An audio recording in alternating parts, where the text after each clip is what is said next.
주시어서 주의 말씀 앞에 선 우리 모두가 우리 영혼이 주님 말씀으로 충만하게 되며 주님 한 분만으로 만족해 되는 아침이 될 수 있도록 인도하여 주시옵소서. 그렇게 하실 주님을 찬양하오며 이 모든 것을 주님께 내어드리며 예수님의 이름으로 기도합니다.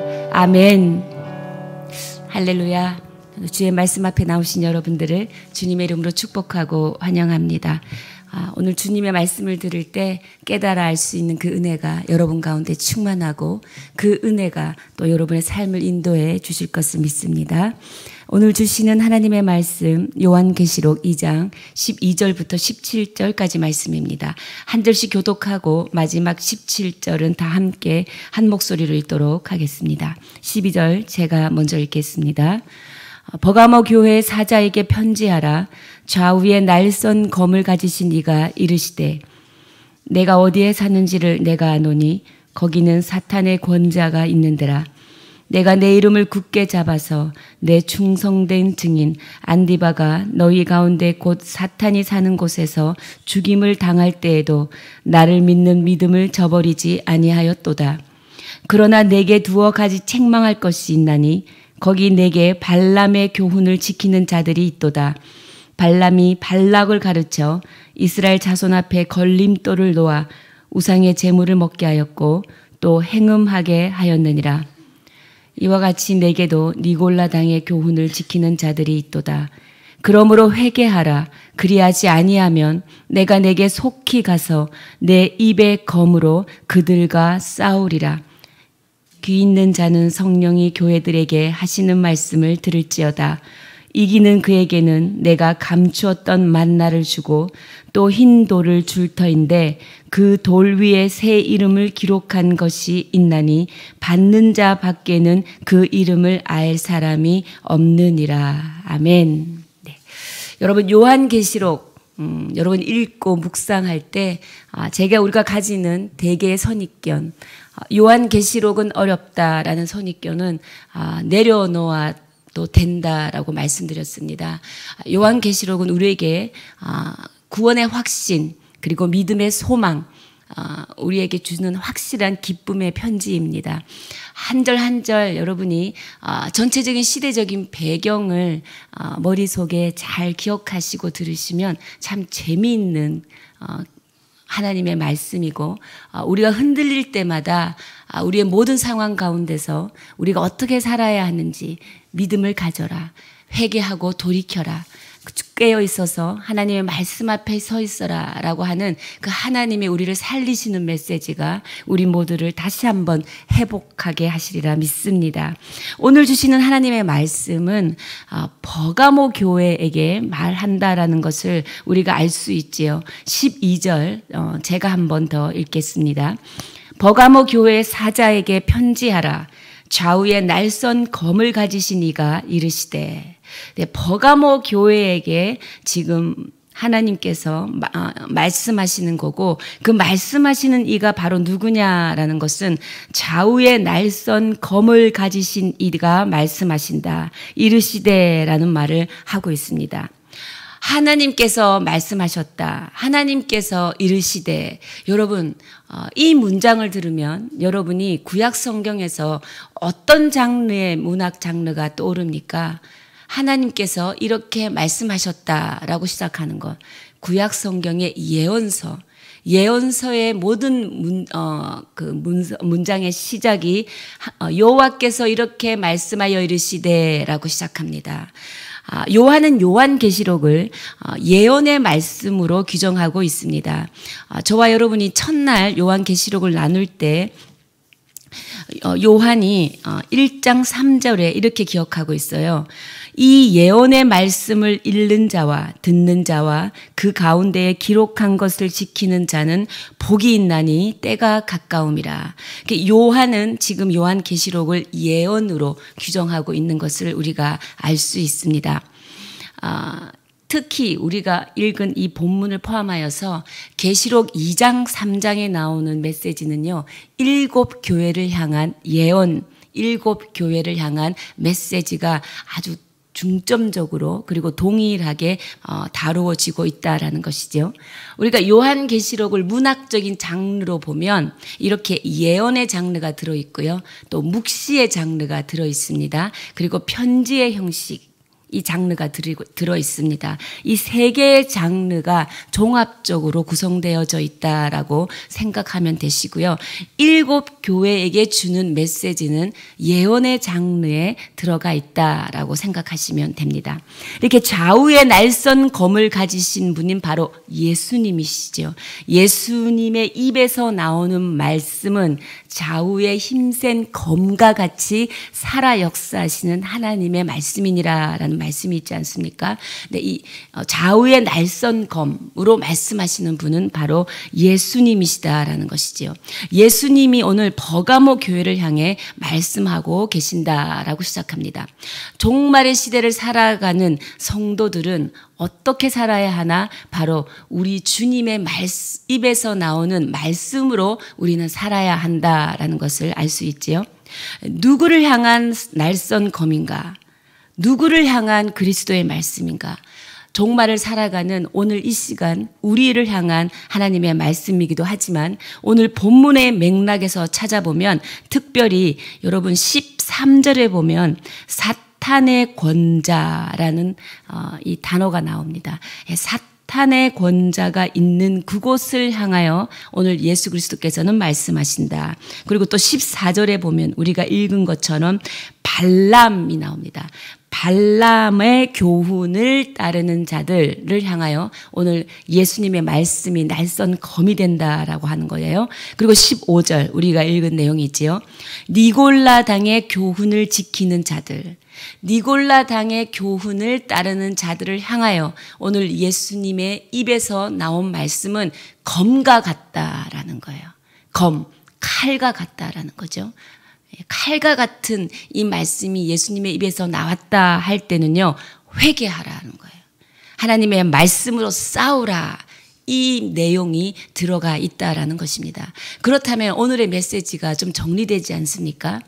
예수님의 입에서 나온 좌우의 날쌘 검과 같은 이 말씀이 오늘 바로 사탄의 권자를 향하여, 그리고 발람의 교훈을 지키는 자들을 향하여, 그리고 니골라 당의 교훈을 지키는 자들을 향하여 나아가는 메시지다라는 것입니다. 그러면 오늘 우리가 말씀을 읽고 묵상을 나눌 때 사탄의 권자는 무엇을 가리키는가? 그리고 발람과 니골라 당의 교훈을 따르는 자들은 어떤 자들인가에 대해서 우리가 알게 되면 오늘 예수님께서 그들을 향하여서 이런 교훈을 말씀하고 있구나. 그리고 이 교훈은 오늘 이 말씀을 듣는 2000년 후에 이 말씀을 듣는 바로 우리에게도 적용되는 교훈이구나라고 여러분이 그 문맥을 가지고 오늘 말씀을 들으면 아주 쉽게 이해할 수 있습니다. 자, 13절 우리 한 목소리를 읽겠습니다. 시작. 내가 어디에 사는지를 내가 아노니 거기는 사탄의 권자가 있는 데라. 내가 내 이름을 굳게 잡아서 내 충성된 증인 안디바가 너희 가운데 곧 사탄이 사는 곳에서 죽임을 당할 때에도 나를 믿는 믿음을 저버리지 아니하였도다. 13절 내가 어디에 사는지를 내가 아노니 거기는 말합니다. 예수님께서 우리가 어디에 사는지 다 알고 계십니다. 모를 것 같지만 우리는 하나님 앞에 우리가 숨으면 숨을 수 있다 생각하고 내가 이 정도 하는 거 피할 수 있겠지, 잠시 못 보셨겠지. 근데 하나님은 불꽃 같은 눈동자로 우리가 어디서 무엇을 하는지 내가 다 알고 있다라는 거예요. 여러분 지금 서 있는 곳이 하나님을 피해야 될 정도로 부끄러운 곳인지, 아니면 오늘도 하나님의 날쌘 검 앞에 서 계신지, 그리고 그 말씀으로 여러분이 싸워 승리하는 자리에 서 계신지 한번 여러분을 성찰하는 시간을 가지시기 바랍니다. 오늘 여러분을 축복합니다. 여러분 하나님의 말씀 앞에 서 계신 하나님의 자녀 되시기를 주님의 이름으로 축복합니다. 근데 오늘 버가모 교회는요, 사탄의 권자가 있는 곳에 서 있다라는 거예요. 여러분, 그러면 그 당시에 이 버가모 지역에 어떤 일들이 일어났는지 우리가 그 시대적 배경을 알아볼 필요가 있습니다. 계시록의 무대가 된 곳이 어디라고 그랬습니까? 소아시아 지역이라고 그랬죠. 소아시아 지역에 있는 이 7교회의 지역에 대해서 말하고 있다라는 것이죠. 근데 이 버가모 지역은요, 그 소아시아 최초로 로마 황제를 숭배한 곳입니다. 최초의 로마 황제 아우구스투스를 숭배하기로 제정한 지역이에요. 최초로. 황제 숭배죠. 예, 조금 감이 오지 않습니까? 이 황제 숭배란 문자 그대로 이 황제를 신격화하여서 숭배하는 것입니다. 근데 왜 이런 황제 숭배가 이 버가모 지역에서 일어났었을까? 중세에 제가 이 길드라는 상업조합이 있다라고 첫 시간에 말씀드렸어요. 이 조합들이 아주 왕성하게 이 당시 고대 로마 사회에는 활동하고 있었어요. 그래서 본인이 상업활동을 하고 싶다, 사회활동을 하고 싶다, 어떤 종교적인 활동을 하고 싶다라고 마음을 먹는 사람, 내가 이 땅에서 한번 잘 살아보고 성공해봐야겠다라고 마음먹은 사람들은 조합에 가입하지 않으면 살아갈 수가 없었습니다. 근데 이 조합은요, 이 조합 활동을 해야 했어요. 먹고 살기 위해서는. 이 조합 활동 안에 상업 활동도 들어가 있고, 매매가 가능하게 하는, 그리고 또 사회적인 네트워크를 가질 수 있는 활동도 가능하게 됐고, 심지어 이 조합 활동을 통해서 종교 활동까지도 이 안에 들어가야만 가능했다라는 거예요. 근데 이 안에서 이루어졌던 이 종교 활동은 바로 뭐냐면, 이 조합이 섬기는 수호신들이 다 있었어요. 그래서 이 조합 활동을 하기 위해서는 그들이 섬기는 수호신을 찬양하고 예배하고 제사를 지낸 후에는 그 앞에 바쳐진 음식도 함께 나누어 먹어야 하는 그런 시간에도 참여해야 한다라는 것이었습니다. 이 이방신, 이 우상을 숭배하는 내용이 이 조합 활동 안에 들어가 있기 때문에 이것이 점차적으로 어디까지 발전하게 됐냐면 황제 숭배 사상까지 발전하게 된 거예요. 왜냐하면 잘 살기 위해서 이 활동을 하는 거거든요. 내가 잘 먹고 잘 살기 위해서, 그리고 어찌 보면 먹고 살기 위해서 하는 거예요. 내 생계 수단이 이 조합 활동 안에 들어가 있기 때문에 하다 보면 더 잘 살고 싶잖아요. 더 가지고 싶잖아요. 부자들은 더 가지고 싶어 하거든요. 그러다 보면 황제들에게도 인정받고 싶은 거예요. 이 버가모 지역도 인정받고 싶은 거예요.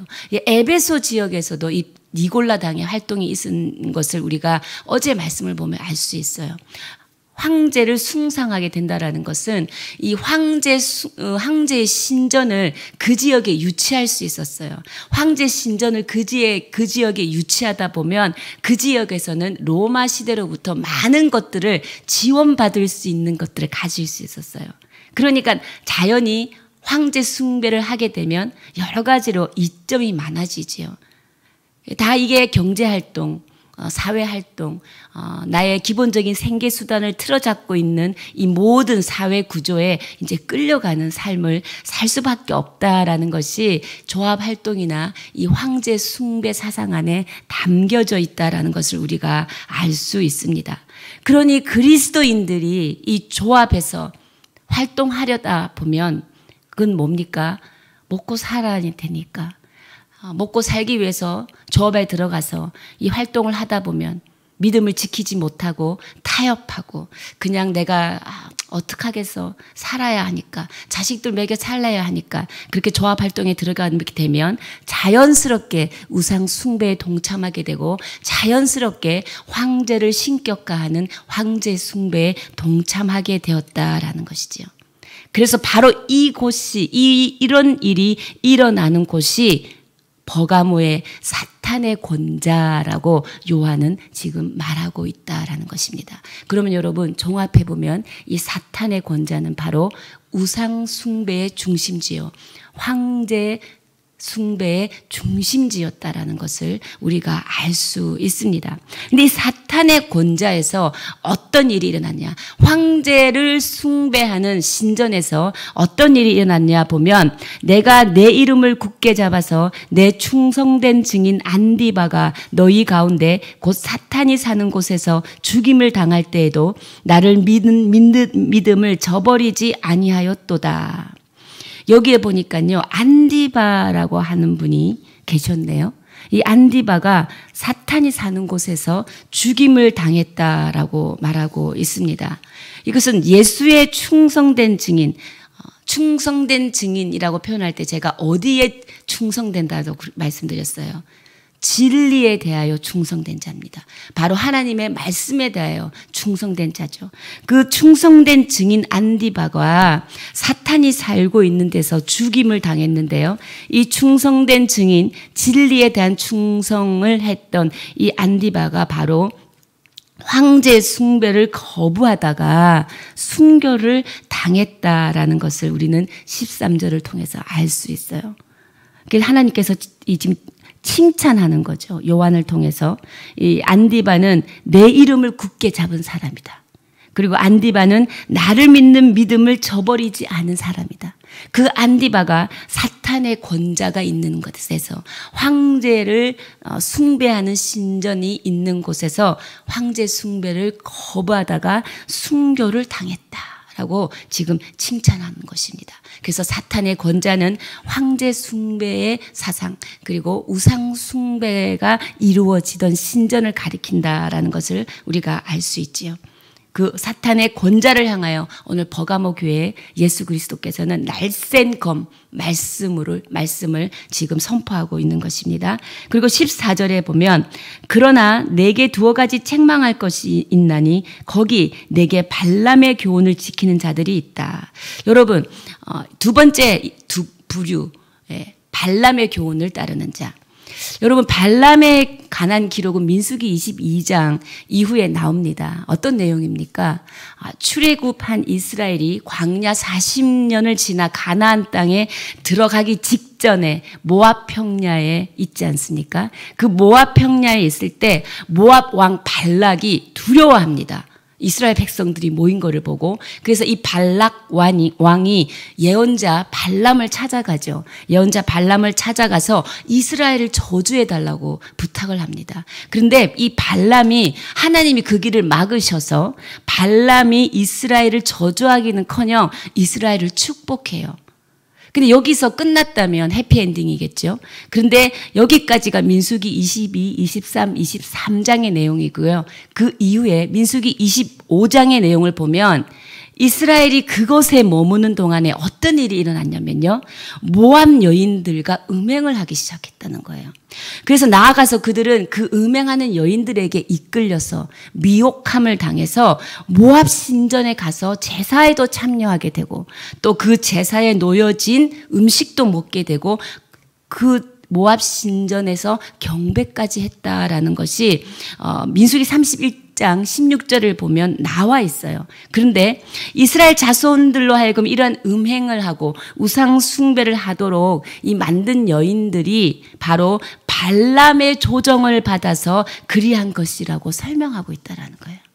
그러니까 발람에 조정하여서 이 여인들을 교묘하게 이스라엘 백성들을 유혹하게 해서 뭡니까? 모압 신전으로 이끌어냈다라는 거죠. 우상 숭배로 이끌어냈다. 어떻게? 아주 교묘하게. 눈에 보이는 듯 보이지 않는 듯 그리고 감미롭게. 사탄은 우리에게 다가올 때 이렇게 우리를 부담 주지 않고 다가와요. 사탄이 사탄의 얼굴을 하고 우리한테 부담을 주면서 나는 사탄이야 하고 나타나면 아무도 그에게 끌리지 않습니다. 근데 사탄은요 너무 때로는 나를 편안하게 해주는 거예요. 나의 모든 마음에 원하는 것을 다 맞춰주는 거예요. 그리고 아주 감미롭게 나를 유혹시키는 거예요. 사탄의 모습은 이렇게 해서 우리를 뭡니까? 바로 우상을 향하여 나아가게 합니다. 이 우상은 내 안에 우상이 있어요. 그건 뭡니까? 내가 원하는 대로 하고 싶은 것이죠. 세상 풍속을 따라서 나의 쾌락을 추구하고 싶고 나의 탐심을 채우고 싶어하는 그곳을 향하여 우리를 이끌어가고 있다라고 우리가 적용해 볼 수 있는 것입니다. 그리고 또 한 부류가 있습니다. 어떤 부류입니까? 계시록 2장 지금 15절을 보면 니골라당의 교훈이라는 거죠. 여기서 사탄의 권자에서 일어난 안디바의 순교, 그리고 발람의 교훈을 지키는 자들, 그리고 세 번째 니골라당과 함께 따르는 자들, 이것을 다 함께 언급한 것으로 보면 니골라당과 함께 한 사람들도 또한 우상 숭배와 황제 숭배를 한 사람들이라는 것을 우리가 알 수 있습니다. 그들 또한 황제 숭배를 포함하여서 이방 신전에 제사를 드렸던 사람들이라는 것이지요.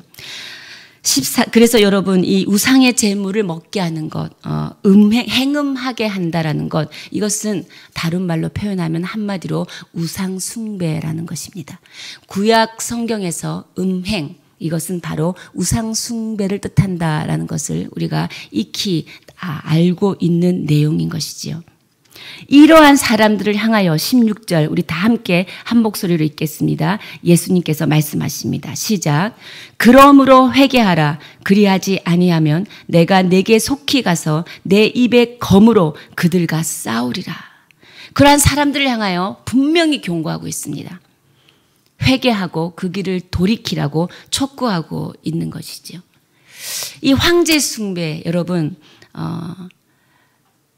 이스라엘 백성들이 애굽에 살 때 파라오를 숭배한 거랑 똑같은 거예요.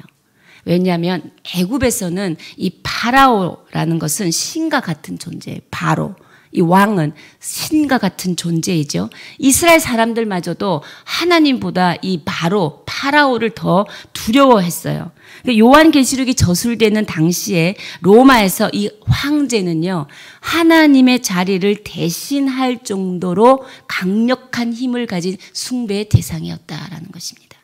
그러면 오늘 저와 여러분에게 예수님께서는 무슨 적용을 하기를 원하시겠습니까? 바로 이거죠. 오늘 저와 여러분의 삶의 자리에 하나님을 대신할 만큼, 하나님의 자리를 대신할 만큼 내가 붙들고, 내가 원하고, 내가 성취하고 이를 원하는 것은 어떤 것이 있느냐라는 것이죠. 하나님보다 더 우선순위에 가 있는 것들을 우리가 오늘 이 아침에 한번 돌아볼 수 있었으면 좋겠습니다. 이렇게 제가 아까도 말씀드린 것처럼 사탄은 이 시대마다, 지역마다 정말 각양각색의 모습을 띠고 정말 수만 가지의 얼굴을 가지고 우리 가운데 다가오고 있다라는 거죠. 사탄의 복장으로 우리가 알아볼 수 있게 나타나지 않는다라는 것입니다. 이러한 맥락에서 여러분, 오늘도 우리를 달콤한 말로, 또 뭔가 내가 이 길로 가면 뭔가 풍성할 것 같고 성공할 것 같고 내가 원하는 계획을 그대로 성취될 것 같고, 이런 것들, 오늘 우리 자리에 있는 황제 숭배 사상이라는 거예요. 오늘 우리 자리에 있는 우상 숭배라는 것입니다. 하나님께서 오늘 너희가 그 사탄의 권자에서 나와라. 너희는 내 이름을 굳게 잡고 서라.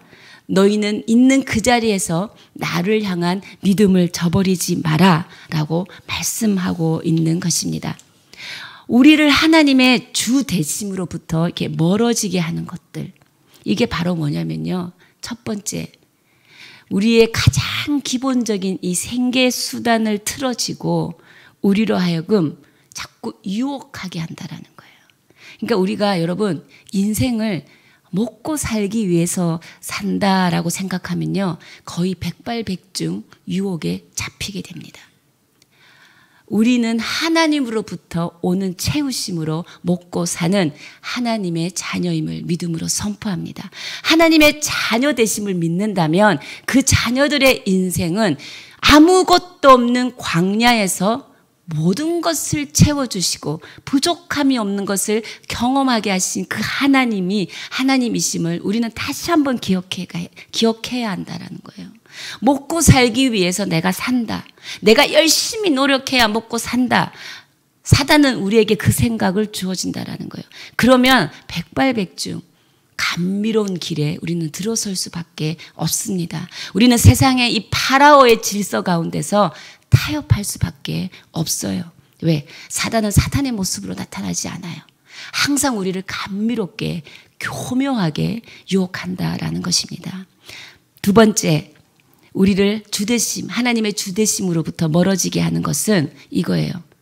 성공하고 출세하기 위해서 어쩔 수 없잖아. 그러니까 여러분, 이게 정당화시키고 합리화하는 생각입니다. 나의 이런 행동을 정당화시켜요. 합리화시켜요. 다 내가 성공하기 위해서지. 내가 성공해서 잘 돼야 하나님께도 내가 더 큰 것을 드리지. 하나님, 내 사업이 성공하게 해주십시오. 사업 성공하지 않아도요, 하나님 앞에 영광 얼마든지 올려드립니다. 왜냐하면 우리 하나님은 외모를 보시는 분이 아니시거든요. 하나님은 우리의 마음의 동기를, 그 삶을 온전히 기쁨으로 내어드리는 자를 가장 기뻐하십니다. 그것이 거룩한 산제사요, 영적 예배를 드리는 사람이기 때문입니다. 내가 성공해서 출세해서 큰 것을 하나님 앞에 한 번을 드려라도 드려야지. 큰 것 드려야지. 이게 바로 뭡니까? 우리를 하나님으로부터 멀어지게 하는 것이라는 것이죠. 그렇게 되면요, 이것도 백발백중 그 감미롭고 그럴싸한 명분을 가지고 내게 다가와서 파라오의 질서에 타협하게 한다라는 것이죠. 세 번째입니다. 내가 직장 생활을 하는데 내가 어떻게 할 수 없잖아. 우리 상사가 자기가 원하는 회식의 자리, 그 회식의 자리에서도 정말 이렇게 부끄러운 행동들, 이런 것들을 하니 내가 가만히, 우리 상사가 그러니 먹고 살기 위해서, 직장 생활을 하기 위해서 내가 어쩔 수 없지 않는가. 처음 한 번 어렵지만요, 결단이라는 게 필요해요. 그렇게 한 번, 두 번 넘어가다 보면 10번째 안 하겠습니다. 그러면 이상해지는 거죠. 처음부터 그냥 저는 예수 그리스도를 믿는 성도입니다 라고 그냥 밝히는 게 오히려 나 자신을 보호하는 길입니다. 그렇게 밝히고 당당하게 살다 보면 성령이 역사하는 거예요. 우리에겐 성령이 있지 않습니까? 우리에겐 지혜도 없고 우리에겐 능력도 없어요. 이길 힘이 없어요. 그런데 성령의 능력이 우리 가운데서 역사하는 거예요. 그리고 도와주시는 거예요. 사람들의 마음을 움직이는 거예요. 주장하는 거예요. 사람들의 생각을 바꾸는 거예요. 성령은 우리를 보호하고 성령은 우리를 지켜주시는 방패가 되어주신다라는 겁니다. 여러분, 다시 한번 예수 그리스도를 붙드는 그 믿음 가운데서 승리하시기를 주님의 이름으로 선포합니다. 그러니까 이런 것들, 내가 먹고 살기 위해서, 내가 더 성공해서 하나님께 큰 거 바치기 위해서, 내가 직업 활동을 하고 사업을 하기 위해서, 인간관계를 이 세상에서 갖기 위해서 어쩔 수 없잖아 라는 타협하는 것들, 이런 것들이 우리를 하나님으로부터 멀어지게 하는 거예요. 그렇게 살다 보면 뭡니까? 하나님이 서야 하는 자리에 하나님보다 더한 것들을, 더 사랑하는 것들이 서게 되는 것, 이게 바로 황제 숭배 사상이다라는 것이죠. 하나님이 서야 하는 자리에 황제를 세우는 것입니다. 여러분 안에 황제는 없습니까? 오늘 성령의 불로 내 안에 있는 모든 우상의 것들이 태워지기를 주님의 이름으로 축복합니다. 이렇게 태워지면요, 이런 것이 태워지게 하기 위해서는 어떻게 해야 합니까? 오로지 한 길입니다. 여러분, 성령의 날쌘 검, 좌우의 날쌘 검, 예수 그리스도의 말씀 안에서 깨어 있기를 주님의 이름으로 축복합니다. 말씀 안에서 깨어 있으셔야 해요. 그래서 기도와 간구로 주님 앞에 나아가야 돼요. 우리가 살 길은 그거밖에 없습니다. 왜? 우리의 힘으로 살 수가 없어요. 그래서 우리의 살 첫 번째 말씀 안에 깨어 있고 기도와 간구로 나아가라. 두 번째, 내 힘으로 할 수 없으니 하나님 앞에 온전한 산제사가 되어서 모든 삶을 내어드리라. 그러면 하나님께서 성령으로 다스린다라는 것이지요. 그리고 세 번째는 우리의 마음이 늘 주님을 향해 있어야 돼요. 오직 주님만이 우리의 주님 되게 하신다라는 것입니다. 사랑하는 여러분, 말씀을 정리하겠습니다. 오늘 예수님께서 좌우의 날쌘 검이 되어서 버가모 교회를 향해 말씀하고 계십니다. 사탄의 권자를 향하여, 그리고 발람의 교훈을 따르는 자들을 향하여, 니골라당의 교훈을 따르는 자들을 향하여, 그들이 누구입니까? 황제를 숭배하는 자들이라는 것이죠. 황제 숭배는 어떤 것을 의미하느냐? 하나님의 자리를 대신하여서 황제가 앉아 있는 것입니다. 그것은 무엇이니까? 내 안에 하나님보다 더 사랑하는 것들이 있다라는 거죠. 오늘 예수님께서는 그것은 너희가 말씀 안에서, 말씀이 검이 되어서 너희 안에 있는 그 황제들, 이것들을 싸워서 이겨라 라고 말합니다. 그래서 하나님으로부터 멀게 만든 우리 안에 있는 생각들, 가치관들, 자세들, 이런 것들을 날쌘 검으로 다 싸워 이겨라 라고 말씀하시는 거죠. 먹고 살기 위해, 성공 출세를 위해 어쩔 수 없습니다라는 정당화 합리화가 우리를 절대 먹여 살리지 못한다. 우리가 어떻게 살 수 있냐? 말씀 안에 깨어 있을 때, 그 말씀으로 기도와 간구로 나아갈 때입니다. 그리고 우리는 모든 삶을 하나님 앞에 기쁨으로 내어드려야 해요. 하나님이 다스려야 복된 인생인 줄 믿습니다. 가나안 땅이 젖과 꿀이 흘러서 좋은 환경이라 복되다 말하지 않았다라는 거예요. 가나안 땅도 하나님이 다스리는 땅이기에 하나님은 복되다라고 말씀하신 것입니다. 여러분의 인생이 주가 주되심을 나타내고 하나님 앞에 온전히 내어드려서 하나님이 여러분의 인생을 다스리기에 여러분의 인생이 복된 인생이 되시기를 주님의 이름으로 축복하며, 오늘 좌우의 날쌘 검 예수 그리스도의 말씀을 붙들고 여러분 삶 가운데 일어나는 모든 유혹을 싸워서 이겨 승리하시는 여러분 되시기를 주님의 이름으로 축복합니다. 함께 기도하시겠습니다. 살아계신 하나님, 감사합니다. 오늘도 우리가 말씀 안에 깨어 그 말씀으로 기도하고 간구함으로 하나님의 주되심을 오늘 하루 살아갈 때, 우리 인생을 살아갈 때 선포하게 하여 주십시오. 또 하나 기도하기를 원하는 것은, 하나님 말씀 안에 깨어 있어 분별하게 하여 주십시오. 이것이 사단의 계략인지 우리가 분별할 수 있도록 주께서 지혜의 성령으로 함께하여 주시고, 오늘도 주님 앞에 나의 삶을 온전하게 내어드리는 기쁨의 제사가 되게 하여 주시옵소서. 우리 함께 기도하며 나가시겠습니다. 살아계신